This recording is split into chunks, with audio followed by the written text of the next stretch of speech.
भारत के साथियों, डॉक्टर दुआ का हार्दिक नमस्कार।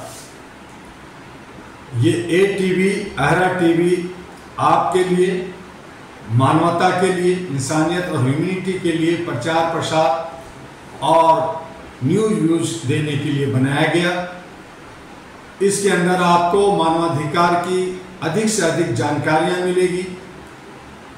अधिक से अधिक अलग अलग विषयों पर आपको समय समय पर जो भी हालात हैं उसकी खबर मिलेगी।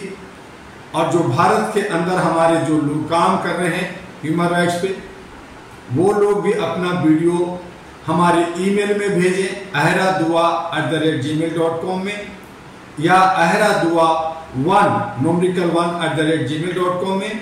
उसे ATV पे जगह दी जाएगी। तो एक वीडियो बना करके, चाहे 5 मिनट का हो या 10 मिनट का, 2 मिनट का, आप उसे बना के भेजें। और इस अहरा टीवी ATV को ज़्यादा से ज़्यादा सब्सक्राइब करें, लाइक करें, फॉरवर्ड करें और साथियों को भी कहें कि इसे सब्सक्राइब करें, ताकि आपको मानवाधिकार के बारे में और समय पे जो राजनीति का सामाजिक परिप्रेक्ष्य है उसके बारे में जानकारियां हासिल हो सके और उसे आप दूसरे तक पहुंचा सके। तो आइए सबसे पहले ATV अहरा टीवी को सब्सक्राइब करें, लाइक करें। और जो आज लोकतंत्र का त्यौहार मनाया जा रहा है, 1, 2, 3, 4 चरणों का चुनाव हो चुका है। 4 चरणों की रुझान भी सामने आ चुका है। चौथी चरण में 63% का मतदान हुआ। 1, 2, 3 चरणों में जो मतदान हुआ उसमें इलेक्शन कमीशन ने जो मतदान हुआ उससे बढ़ा करके प्रतिशत बताई है।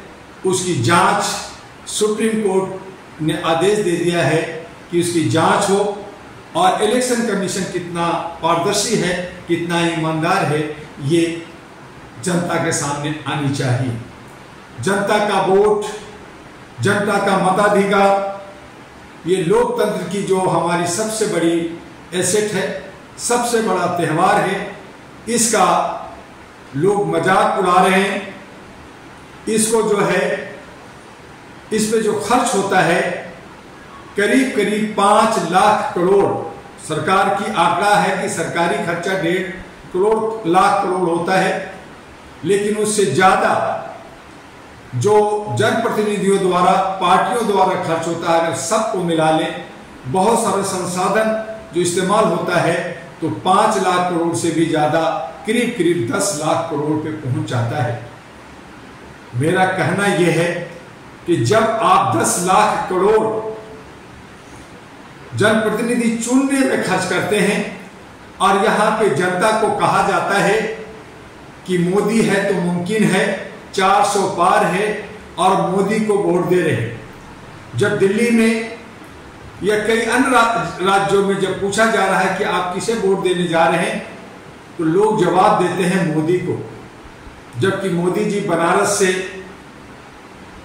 जनप्रतिनिधि उम्मीदवार बनने जा रहे हैं, जहां पे दूसरे लोगों को भी उम्मीदवारी या नॉमिनेशन में उनको रोका जा रहा है। वहां पे सरकारी तंत्र जो है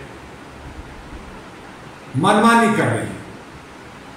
दूसरी तरफ जब पूछा जाता है कि राहुल जी, तो लोग कहते हैं कि मैं राहुल जी को वोट देने जा रहा हूं, तो भैया वो बरेली में, वायनाड में दीजिए, दिल्ली में, महाराष्ट्र में, बिहार में, बंगाल में राहुल जी नहीं खड़ा हो रहे, लेकिन हर जगह कह रहे हैं हम राहुल जी को वोट दे रहे हैं।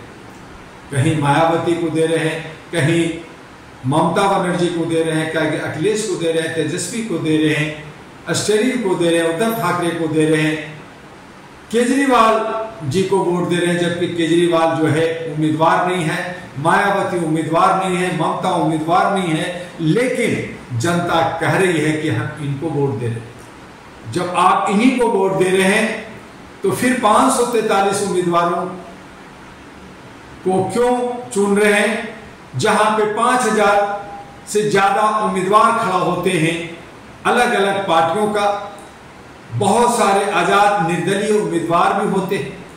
तो ये जो 4-5 हजार उम्मीदवार खड़ा होते हैं, वो क्यों खड़ा होते हैं, ये जो 10 लाख करोड़ का जो खर्च होता है क्यों होता है, ये जो नाम पे मोदी, राहुल, केजरीवाल और जो है तेजस्वी, अखिलेश, ममता, मायावती, स्टैलिन और उद्धव ठाकरे के नाम पे ही वोट पड़ना है, तो यही 10 लोगों को उम्मीदवारी होनी चाहिए। ये 10 लोग खड़ा हों और इस पे जो है कम खर्च होगा, इलेक्शन कमीशन को भी सिक्योरिटी कम होगी और आसानी से जो है इनको जो है जिस तरह से बच्चों का पेपर होता है 10 पेपर का एग्जाम दिला दीजिए, इनको जो है पास जो हो जाएंगे वो जीत गए। उसके बाद जो मंत्री बनाया जाता है, प्रधानमंत्री या कैबिनेट मंत्री बनाया जाता है, तो उसको जो है उसके लिए भी सब्जेक्ट वाइज जो है उसका पेपर दिला दिया जाए। अगर 20 मंत्री बनते तो 20 दिन का एग्जाम होगा, एक मंत्री जो है 4 पेपर भर सकता है, 5 भर सकता है, 20 भर सकता है, और जिसमें वो पास होगा, जिस सब्जेक्ट में वो पास होगा उस सब्जेक्ट का उसको मंत्री बना दिया। लेकिन यहां ऐसा नहीं होता, यहां पे भेड़ चाल है। ये 76 सालों से जो है यही लोग परिवारवाद, पार्टीवाद, कॉर्पोरेट हाउस, चाहे पढ़े लिखे हों या ना हो, चाहे उनको लॉ की जानकारी हो ना हो वो लॉ मिनिस्टर बनेगा, चाहे हेल्थ का जानकारी हो ना हो वो हेल्थ मिनिस्टर बनेगा, जिनको जो है देश के बारे में जीरो कुछ भी नहीं मालूम वो प्रधानमंत्री और उप प्रधानमंत्री और गवर्नर और चीफ मिनिस्टर बनेगा। ये कैसी विडंबना है। खर्च बचानी है तो ये कीजिए, और उसके बाद भी और खर्च बचाना है तो भाई पहले से तय कर देते हैं कि भाई मोदी है तो ठीक है जी, प्रधानमंत्री की चुनाव कर लीजिए, 10 लोग खड़े होंगे, उसमें से जो जीत जाएंगे वो प्रधानमंत्री हो, उनका पेपर हो सकता है। तो इस तरह से 10 लाख करोड़ और कई लोगों की जाने जाती हैं, बहुत सारी व्यवस्थाएं होती हैं। रहा कि ये सब होड़ जो है कुर्सी का है, ये सब होड़ है कि जो है हम भ्रष्टाचार करेंगे, हम 1000 करोड़ 10,000 करोड़ कमाएंगे, तो ये जो 10 लाख करोड़ का जो खर्च होता है इन्हीं को जो जीत गया उन्हें 1 लाख करोड़ दे दीजिए, उनका पेट भर जाएगा। वो जो है पूरा बढ़िया बढ़िया कपड़ा पहने, खाना खाएं, एरोप्लेन में घूमे, तो भ्रष्टाचार भी खत्म हो। 1 लाख करोड़ जाएगा, 9 लाख करोड़ बचेगा, वो देश का काम आएगा। फिर भ्रष्टाचार भी नहीं करेंगे क्योंकि उनका पहले से पेट भरा होगा। जनता का जो जहां पे अत्याचार, बेविचार होता है, हिंसा होता है, कई लोग मारे जाते हैं, वो सब बच जाए। हमारे बहुत सारे समय बर्बाद होता है, उन तमाम चीजों का बचाव हो जाएगा। तो 10 लोगों का चुनाव हो जाए, 10 लोगों का एग्जाम हो जाए।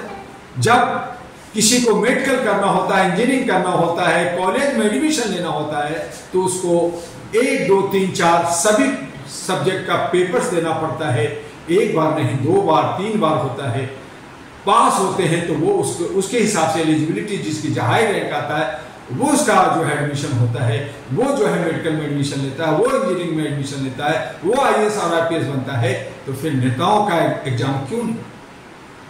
नेताओं का भी एग्जाम होना चाहिए, उसकी भी स्क्रूटनी होनी चाहिए, उसकी भी जांच होनी चाहिए, उसके लिए इलेक्शन कमीशन काम करे, उसके लिए जो आयोग बनी है वो काम करे। लेकिन ऐसा नहीं है, तो लोग समस्याओं को अंबार बनाते हैं। जनता 141 करोड़ जो है तो वह मचाते रहती है, हम भी जीतेंगे, हम भी जीतेंगे। और खास करके मैं खुद एक जनता हूं, आप भी जनता हैं, मैं जनता से ही पूछना चाहता हूं कि जब आप कहते हैं कि एक सच्चा, ईमानदार, पढ़ा लिखा, समझदार हमारा जनप्रतिनिधि बने, तो फिर आप कॉर्पोरेट पार्टियों को, आप मोदी के नाम पे, राहुल के नाम पे, बड़े बड़े नेताओं के नाम पे वोट क्यों देते हैं? आप अपने क्षेत्र के जो इंडिपेंडेंट हैं, जो छोटी पार्टी का है, जो पढ़े लिखे हैं, उनको वोट दीजिए। वोट देने के अंदर एक नोटा भी है, अगर आपको कोई पसंद नहीं है और आपके पसंद का अगर कैंडिडेट नहीं खड़ा है तो आप नोटा दबाइए। लेकिन नहीं, आप तो जाएंगे भीड़ तंत्र के साथ। आप जिन्होंने ज्यादा से ज्यादा प्रचार किया है, जिसने ज्यादा से ज्यादा 100, 200, 500 करोड़, लाख करोड़ खर्च किया है, आप उसे वोट देंगे? तो जब आप उसने लाख करोड़ रुपया खर्च किया है तो वो पैसा वसूली कहां से करेगा? आपसे करेगा। वो महंगाई बढ़ाएगा, टैक्स बढ़ाएगा, आप पे शोषण करेगा, आपके दमन करेगा। मैंने अपने सामाजिक सरोकार में 37-38 साल के उम्र में जो काम किया, आज मैं 60 के करीब पहुंच गया हूं। मैंने देखा है नेताओं के पास, बहुत सारे नेताओं से मेरी संपर्क रहा है, मिलना जुलना रहा है। वो नेता पूछते हैं कि क्या आपने वोट दिया, क्या मेरे क्षेत्र के हो, तब वो उससे बात भी करते हैं। काम करना तो दूर की बात है, बात तब करते हैं जब उनको लगता है कि उनका है। जबकि देश का प्रधानमंत्री 141 करोड़ का होना चाहिए, जितने भी कैबिनेट मिनिस्टर हैं तो 141 करोड़ का होना चाहिए। उसमें जात पात ऊंच नीच को, भेदभाव को भूल कर करके वो तमाम जनता का होना चाहिए। लेकिन क्या वो है? आज नफरत की बाजार है। आज कह रहे हैं कि मैं अपने ही साथियों का हूं, मैं हिंदू का हूं, तो एक कह रहा है मुसलमान का हूं, एक कह रहा है सिख का हूं, तो एक कह रहा है जैन का हूं, तो एक कह रहा है मैं व्यापारियों का हूं, तो एक यादव का हूं, तो एक जो है शूद्र का हूं। एक इस तरह से बटे हुए लोग हैं। और वो बटे हुए लोगों से आप सोचते हैं कि समाज और देश उन्नति करेगा, विकास करेगा, सोने की चिड़िया बनेगा, विश्व गुरु बनेगा। ये कैसी विडंबना है, कैसी सोच है। हमें अपनी सोच को बदलना होगा। हमें चुनाव जो लोकतंत्र है इसकी व्यवस्था को बदलनी होगी और ये जन क्रांति से होगा।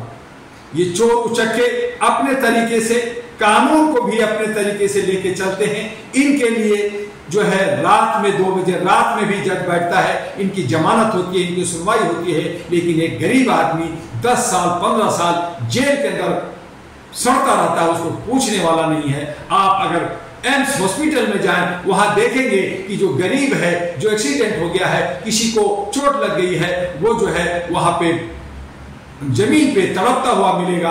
और अमीर का जो कोई अगर इलाज करने गया है, नेता का इलाज करने गया है, तो उनको वीआईपी रूम मिलता है, सारे डॉक्टर उनके पीछे लग जाते हैं। तो ये जो व्यवस्था है ये सामंतवादी का है, ये राजाओं का है, ये जो है बड़ों का है और गरीब का नहीं है। कानून कहता है एक है, कानून कहता है, संविधान कहता है कि हमारी समानता है। लेकिन कहां है? मुझे खोज के दिखाइए, मुझे बताइए कि आपका संविधान कहां है, कहां लागू है। चाहे विधायिका हो, चाहे न्यायपालिका हो, चाहे कार्यपालिका हो, चाहे मीडिया हो, चाहे सामाजिक कार्यकर्ता, एनजीओ संस्थाएं हो, सब के सब सामंतवादी स्टाइल में काम कर रहे हैं। सब के सब भाई भतीजावाद में लगे हुए हैं, सब के सब भेदभाव करने में लगे हैं। कानून और संविधान गया तेल लेने, इनके नजरों में कुछ नहीं। जो आज बहुत संख्यक के जो हमारे जर्नलिस्ट लोग, डॉक्टर, इंजीनियर लोग, पढ़े लिखे लोग अगर लीडर बनना चाहते हैं, अगर वो जनप्रतिनिधि बनना चाहते हैं, वो 2 पैसे जोड़ कर करके नॉमिनेशन भी कराते हैं। पहले तो नॉमिनेशन नहीं होता, और अगर नॉमिनेशन होता है तो उनके पास इतने संसाधन नहीं है कि आप घर घर पहुंच सके, आपके हैंडबिल दे सके, आपको बता सके। लेकिन आप जानते भी हैं, समझते भी हैं, लेकिन क्या आप उसे वोट देते हैं? आप उसे वोट नहीं देते, आप उसे नहीं जिताते। तो फिर ये जनता का जनप्रतिनिधि नहीं होता, ये सामंतवाद का होता है, ये हिटलर का होता है। 10 साल मोदी जी ने काम क्या किया नहीं किया, लेकिन मैं जानता हूं उन्होंने एक बहुत बड़ा काम किया। लोगों को झूठ बोलना सिखा दिया, लोगों को खूब झूठ बोलाया। जैसे हिटलर झूठ बोल बोल कर करके हिटलर हुआ, तानाशाह हुआ, उसी तरह से मोदी जी ने झूठ बोलना सिखा दिया। आप केजरीवाल हो, चाहे राव हो, चाहे अन्य नेता हो, वो भी जम कर करके पूरा जमा कर करके थैला में भर भर करके, ट्रक में भर भर करके झूठ पे झूठ परोस रहे हैं। अगर ये झूठ नहीं है, अगर उनका एजेंडा अगर सही है, तो उसका एफिडेविट क्यों नहीं भर रहे? वो एफिडेविट भरे, सुप्रीम कोर्ट से भरे और जनता को बताएं कि मैं ये एफिडेविट भरा हूं, जो मैं कह रहा हूं ये मैं करके दिखाऊंगा। अगर नहीं किया तो मुझे जो है आजीवन कारावास होगा, मेरी चल अचल संपत्ति जब्त होगा, मेरे परिवार की सारी प्रॉपर्टी जब्त होगा, मेरा नॉमिनेशन खत्म होगा, मेरी पार्टी निरस्त होगी।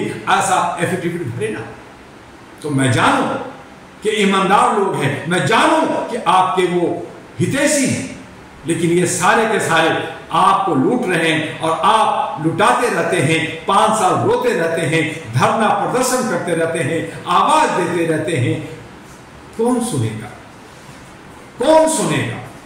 आइए मानवता को प्रतिष्ठापित कीजिए, मानवीय मूल्यों के आधार पे जात पात को भूल कर करके आपसी भाईचारा बना कर करके अहरा नेशनल पार्टी एएनपी, जो पार्टी नहीं बल्कि एक समूह है, एक विचार है, और वो विचार है हम सबको साथ लेके चलने का। वो विचार है कि जिनके पास पैसा नहीं है लेकिन अगर वो समाज सेवा कर रहा है, अगर वो देशभक्ति रखता है तो वो उम्मीदवार होगा। हमें बड़े लोगों को तिरस्कार करना होगा, उन्हें छोड़ना होगा और गरीबों में से मसीहा चुनना होगा। आपने कई बार ऐसा किया है, आपने कर्पूरी ठाकुर को चुना है, आपने जयप्रकाश को लीडर बनाया है, आपने प्रियाल को बनाया है, आपने अंबेडकर को माना है। आप 2 कदम आगे बढ़ाइए, गरीबों के साथ चलिए।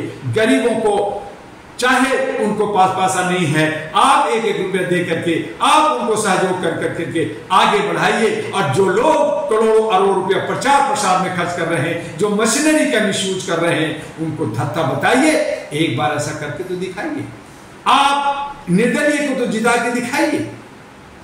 आप नहीं सोचते, आप कहते हैं कि सरकार वो बनाएगी इसीलिए मैं उसको वोट दूंगा, सरकार ये नहीं बनाएगी। तो ये सब आपकी सोच पे निर्भर करता है कि आप चाहते क्या हैं। अगर आप चाहते हैं कि देश के अंदर अमन और शांति हो, आप चाहते हैं भाईचारा हो, सामाजिक सौहार्द हो, मानवता कायम हो, तो अहरा national party, all India human rights association, जो मानवीय मूल्यों के लिए काम किया है, आपके बीच में आ रहा है, आपके बीच में है। उनके साथ जुड़ कर करके देश के लोकतंत्र को, संविधान को बचाइए, अपने समाज को बचाइए, अपने देश को बचाइए, अपने मुस्तकबिल को बचाइए, अपने आने वाले मुस्तकबिल नौजवानों को बचाइए। और जो आपके और हमारे जो बच्चे हैं, जो भटक रहे हैं, नशाखोरी कर रहे हैं, चोरी कर रहे हैं, झूठ बोल रहे हैं और ये सब बड़े नेताओं से सीख रहे हैं, उनसे बचाइए। आप पे निर्भर करता है। आज बस इतना ही, फिर हम कल मिलेंगे। लेकिन अभी 3 चरण का चुनाव अभी और बचा है, उस पे आप सोच समझ करके आज कश्मीर के अंदर जहां 13-12% वोट पड़ता था, आज 37% का वोट पड़ा है। एक बहुत गुड साइनिंग है कि वो लोग वोट देने निकल रहे हैं, जनतंत्र और लोकतंत्र पे विश्वास कर रहे हैं। वो धीरे धीरे 50 और 60 और 80% पे भी जाएगा। और इसी तरह से भारत के तमाम जनता से अपील है कि वो ज्यादा से ज्यादा 100% वोट करें और इनको जो बदमाश लोग हैं, वो जो आप पे गवर्न करते हैं, उनको हरा करके अच्छे सच्चे जनप्रतिनिधि को चुने और वोट अवश्य दें। यही अपील के साथ फिर मिलेंगे कल। आपका डॉक्टर दुआ, अहरा और एएनपी का राष्ट्रीय अध्यक्ष। जय हिंद, जय भारत।